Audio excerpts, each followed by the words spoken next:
Vay, mübarek olsun. Xotir o'taldiq bizning ta'tilda. Cho'qim har bir to'qsaqlam ko'ndan chiqib unga o'taldirib olib, uningga degan xud salamiz emasmi? Men 0 seviyada. 3 kundir o'tib ketdim, nil seviyada ketdim, mishadni ish ko'rgan. Ya 8 ko'rgandim. 8 kun ketdim. Vay, mübarek olsun. Ma'fkimiz menga 2-oyning 4-kuni tugalmish, birinchi qatam nuqtam o'tibdi. Sibir. Lekin ikkinchi qatam fursat o'tdi, birinchi qatam fursat niyat qildingiz, balla mantiq turib, bal foydalanib qolsangiz, uchinchi birinchidan bir jaldik balla ham foydalanib qolinglar. Birinchi ketim shu chiroqdan qolib qoldim. O vaqtda shu ilqi. Nima? Birinchi ketim chiroq uchun ilqi.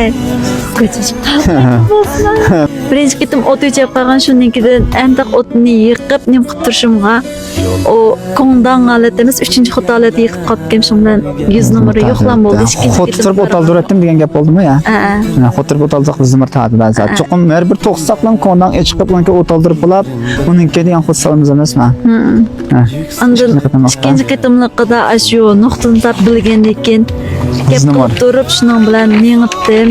O'zimni ilqbek jiddiylasib ketmaychi u yerlarda. Ondan shuning bilan shu ikkinchi ketimdan yuzilib o'tdim. Men xush biz qanday qoldi? Men doyindim ko'ygan, shopping xavdim ko'ygan bu molimni. Siz nil seviyada azliq ish qilib kelganmi? Men 0 seviyada. 3 kundir o'tgan bitim nil seviyada ketdim, mishadni ish ko'rgansiz? Ya 8 ko'rgandim. 8 kun ketdimi? 8 kun jarayonida ba'zi bir ish ko'lamanda, ba'zi bir asatni chiqarmanda, hamda maqsaddan o'rganish olgan ekan, o'tash olgan ekan, mush bolaning avvalo qator mashq soldim. Qo'l kelgandan keyin tamom yo'l qilamiz, ha dedi, chidi o'tdi degan.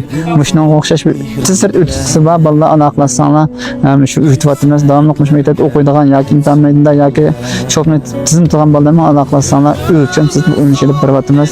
Sizga muborak bo'lsin uka. Rahmat molim chapa chekdi. Arziysiz uka. Davomli o'qigan bolalar misha o'rganish bo'ladimi ekan? Aloqalasanglar bolalar davomli o'qish qabul qilyapti.